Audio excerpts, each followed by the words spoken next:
Welcome to Business Innovators Radio, featuring industry influencers and trendsetters sharing proven strategies to help you build a better life right now.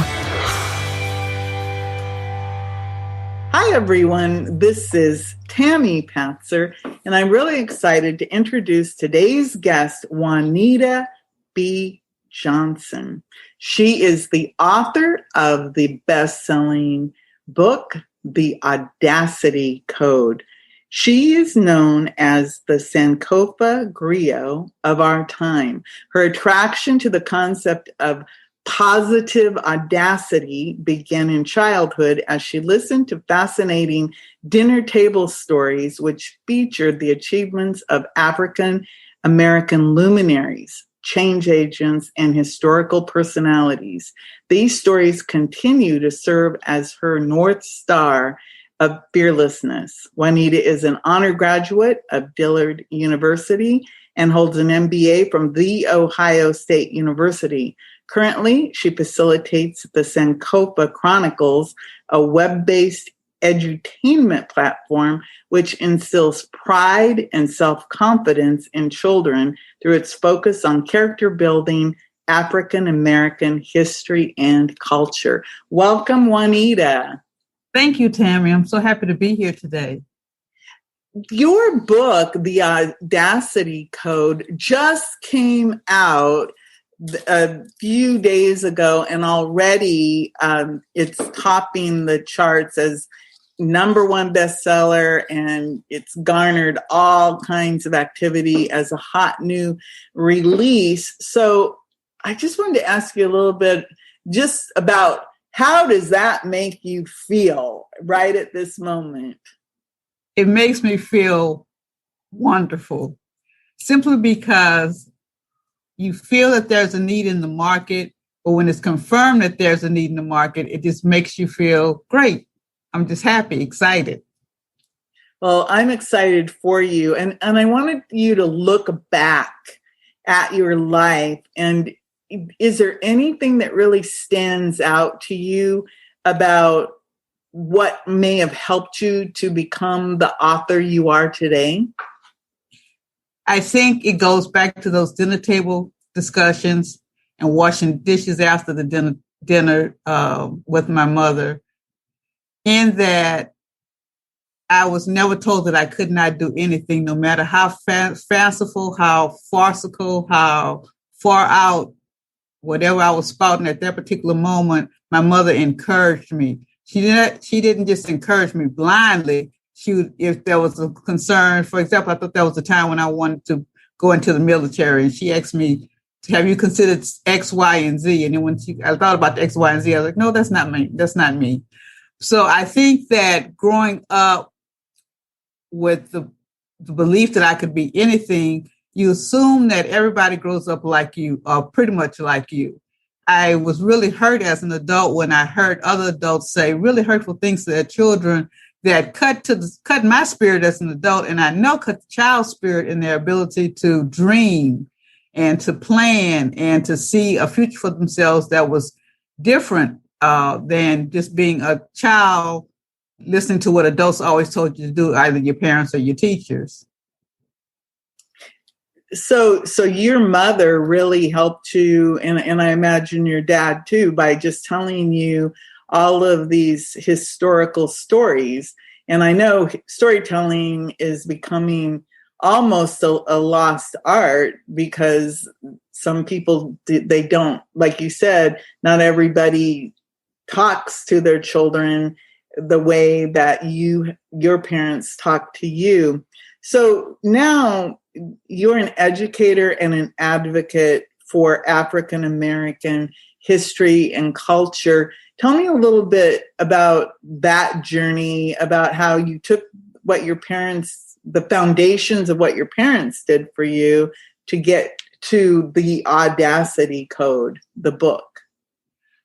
I probably, in my early career, I would spend a lot of time at Barnes and Nobles, and I found myself buying biographies.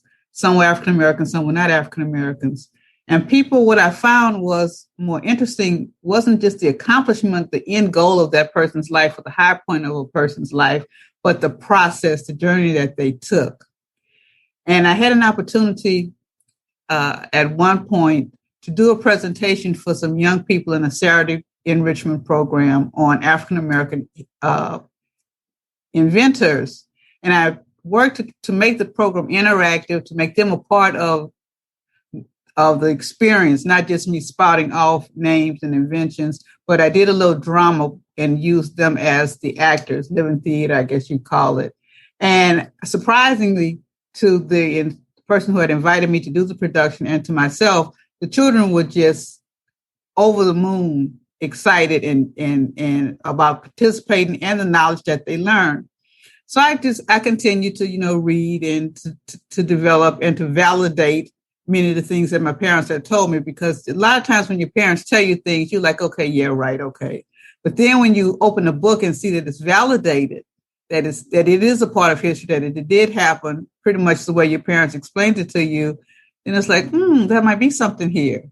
And so what I found as I continued to develop as an adult is in the hard moments of adulthood, where was I going to pull my strength? Of course, I'd pull it from my family, but I also needed tangible examples. At least I needed tangible examples of others who were working toward a goal or who had a calling and has hit some bumps along the road like all of us do. But through the process, they persevered and met their end, achieved the goal that they were searching for.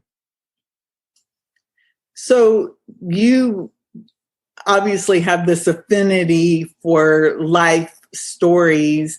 And Yes. then, of course, it seems to me like a calling to help to tell the African American story. So tell me a little bit more about how did you research the Audacity Code book? Well, first, I wanted to show the historical breadth of the African American experience in America from 1600s up until, let's just say, 1954 Brown versus Board of Education, the quote, new civil rights period. And so I wanted to have a balance between both male and female accomplishment. I wanted over different periods of time. And I wanted I wanted to look at the scope of life, not just for those who were civil rights advocates or elected political officials, or who were known because of their political affiliation, perhaps, if not elected officials, they were influencers of the political landscape. I wanted to have people who were not degreed, some who had degrees, some who were creative in their expression of whatever was inside of them. I wanted the technical piece.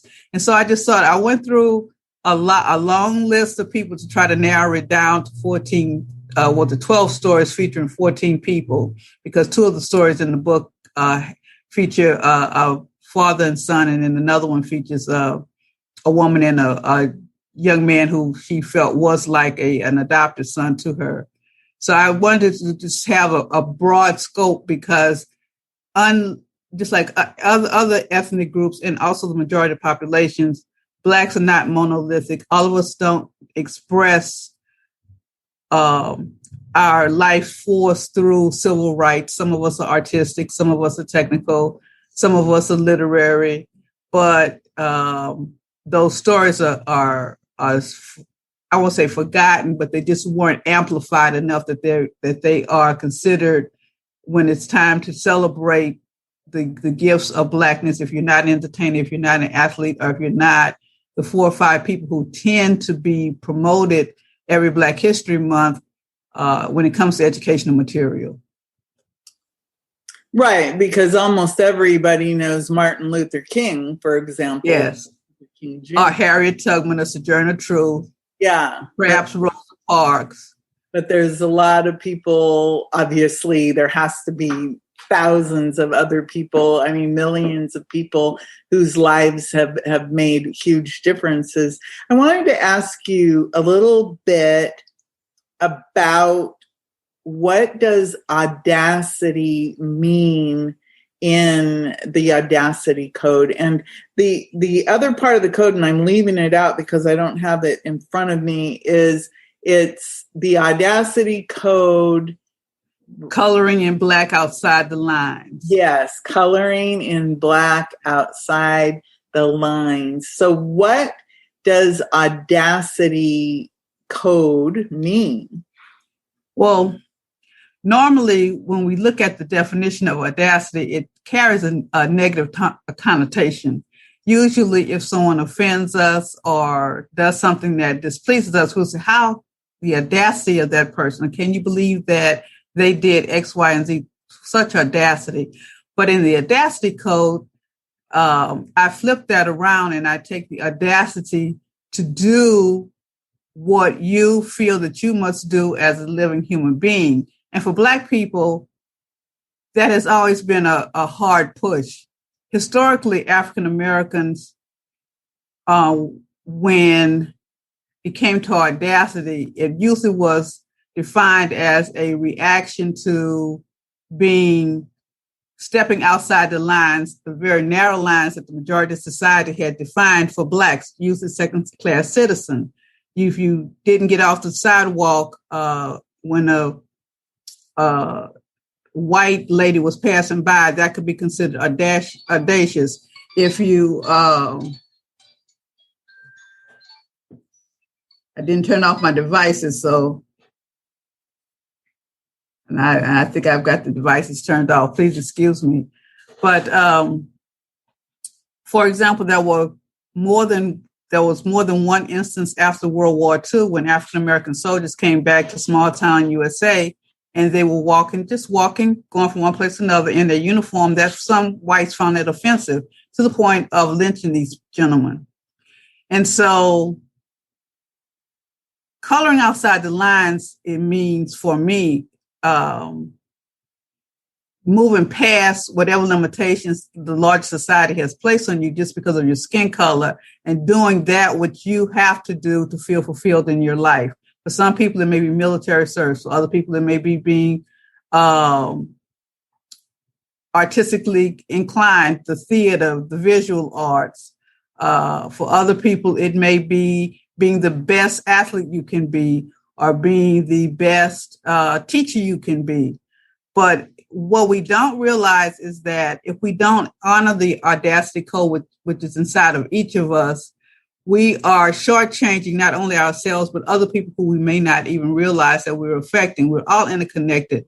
A whiff of air that starts on the continent of Africa eventually ends up in North America and vice versa.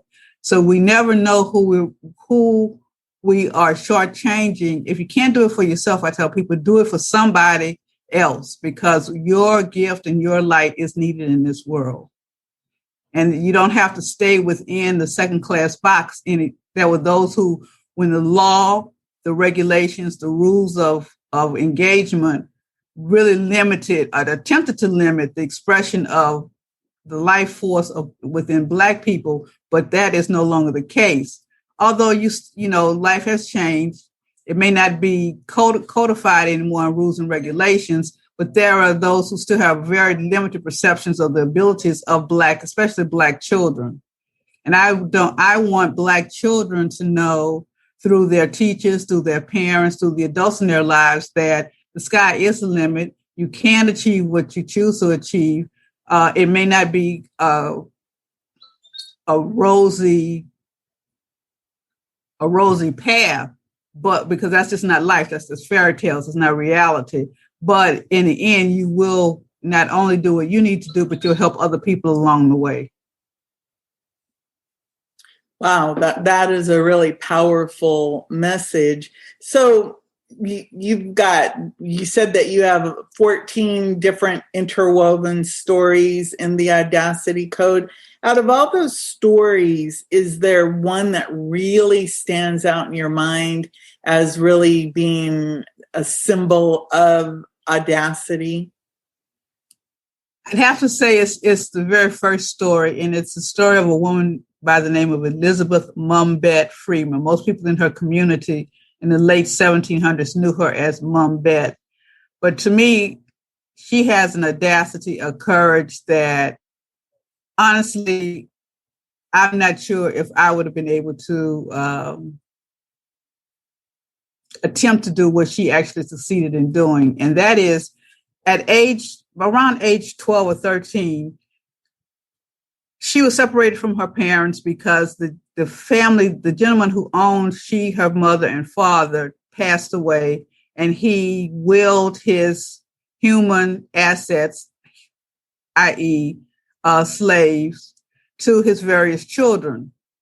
She left upstate New York and was transported over to Massachusetts. And for many years, she worked for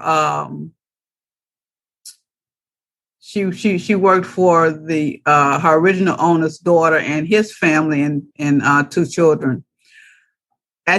During this particular time that she was in Massachusetts, it was before America had decided that they no longer wanted to be subjects of the British Empire.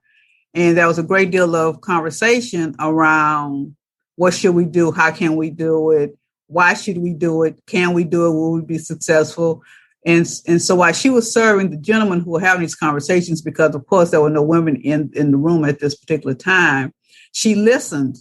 And they probably saw her as not much more than a piece of furniture, the one who brought the water or served the food as they were having these highbrow discussions.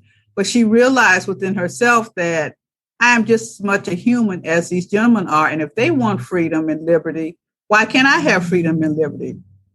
So what she finally settled on is she approached one of the men who had been in many of these conversations with her owner and asked him, would he sue in court for her freedom? Now, that was a chance just to even ask somebody to do that, much less the chance this gentleman would actually agree, because she was very good at laying out her case as to why he should have the same thing that he, freedom and liberty, to his life in his own way. The attorney agreed to take the case, and she went back to the state where she lived. And when the sheriff came to remove her as a protective measure with the suit, of course, her owner also is an attorney. He threw up a roadblock, and they had to do some more legal wrangling. But in the end, she was removed from the house. Ultimately, her case went to court a few months later, and it was ruled that, based on the rules of engagement from a legal standpoint, she should be free. Her freedom, that ruling didn't just affect her freedom, it also affected the whole state of Massachusetts. That's why Massachusetts is one of the few states that was not a slave state, because their constitution would not allow the ownership of other people. And that's only because of what Mumbait did, her courage to live her life's wish. And her life wish is sort of summed up in a quote that I'm going to paraphrase, but basically she said, and was known for saying quite frequently, if she had to exchange 1 minute of freedom with certain death after that 1 minute, she would do it, because she just wanted to be free for 1 minute in her life. Fortunately, she ended up being free many decades after. She lived a very fruitful life. She had children, grandchildren. She was able to work and keep the money that she earned. She built a home for herself, her children, and her grandchildren.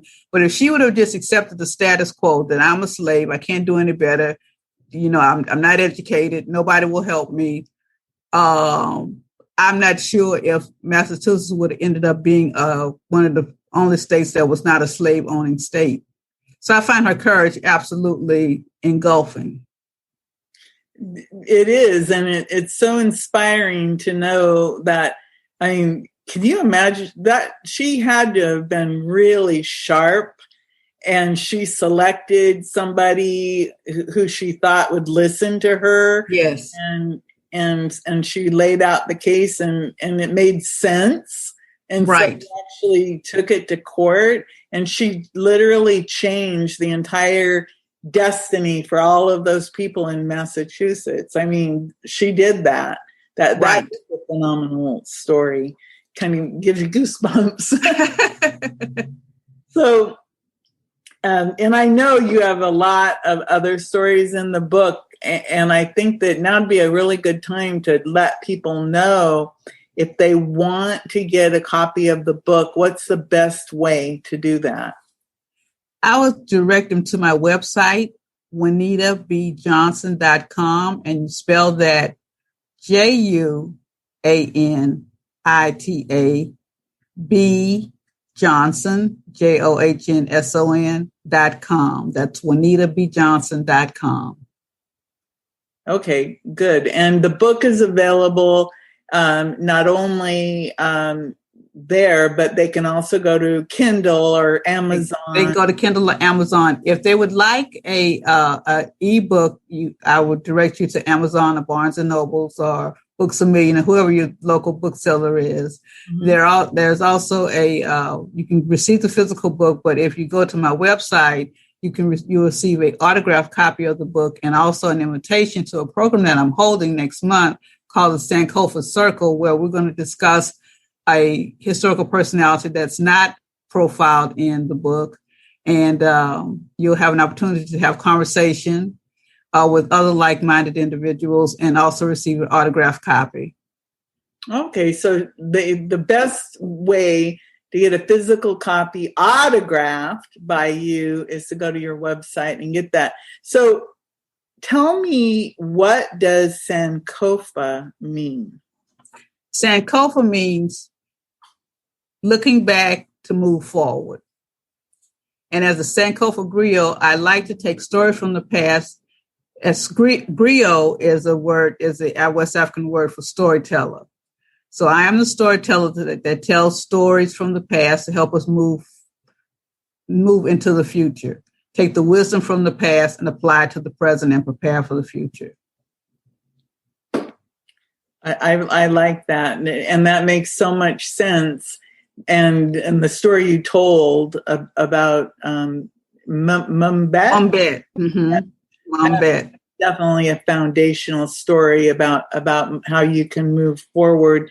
So now you've written the Audacity code. What's next? The book that's speaking to my soul at this particular point is probably Audacity Code 2.0, where I'm going to just feature African-American women. I want them to have the light because women many times have to share the spotlight with men. And there were some phenomenal women across the centuries who did exceptional things in various fields. And I think that is going to be my next project. Probably Audacity Code Sister Style. I haven't decided on a name, but that's what I'm feeling at this particular moment.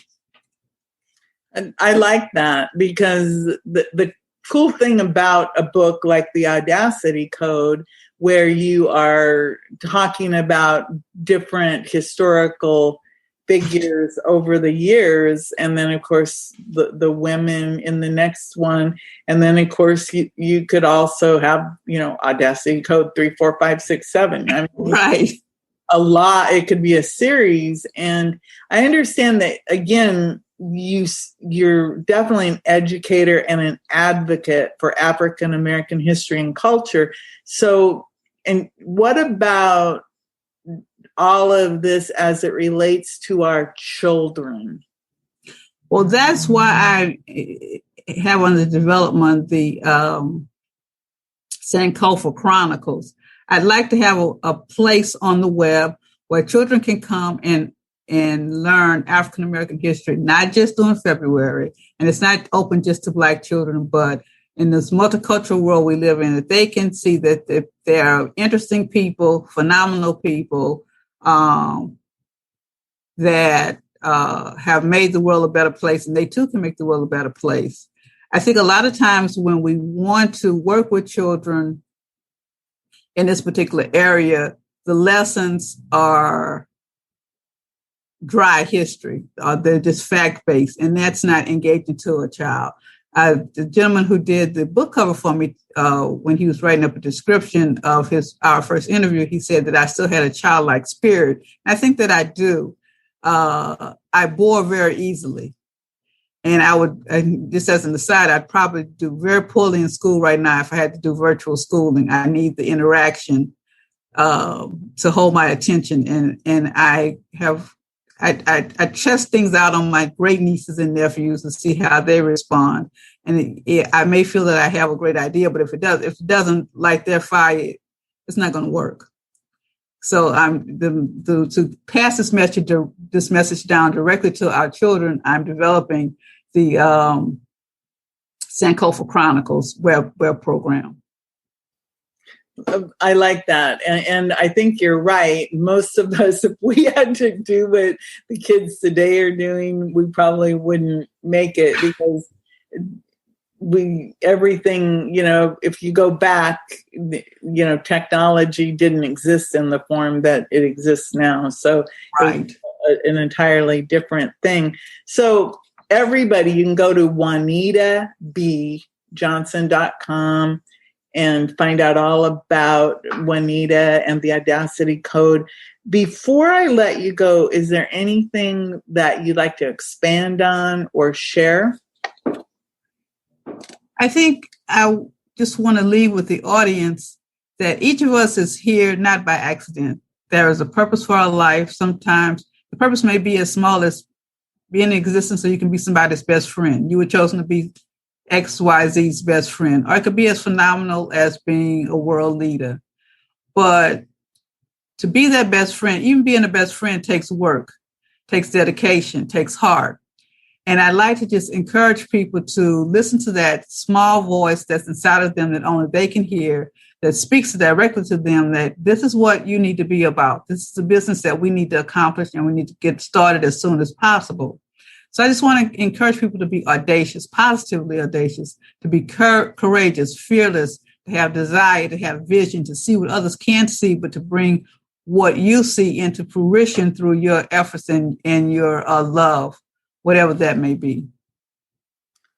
Oh, that's beautiful. Everyone, we have been speaking with best-selling author, educator, and advocate, Juanita B. Johnson. Her book is hot, and it's the Audacity Code. Again, the best bet, and this is what I would do if I were you, is I would go to JuanitaBJohnson.com, get the paperback version of the book, and have Juanita autograph it, because then you're going to have something very tangible and real and wonderful.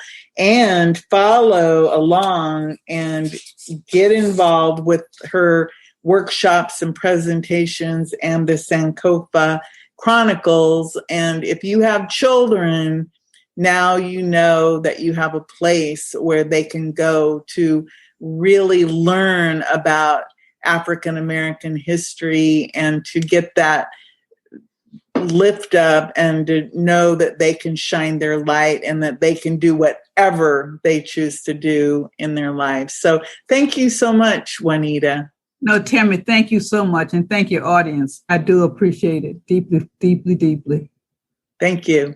Everyone, this is Tammy Patzer. Go make it a beautiful day. Thanks for listening to Business Innovators Radio. To hear all episodes featuring leading industry influencers and trendsetters, visit us online at businessinnovatorsradio.com today.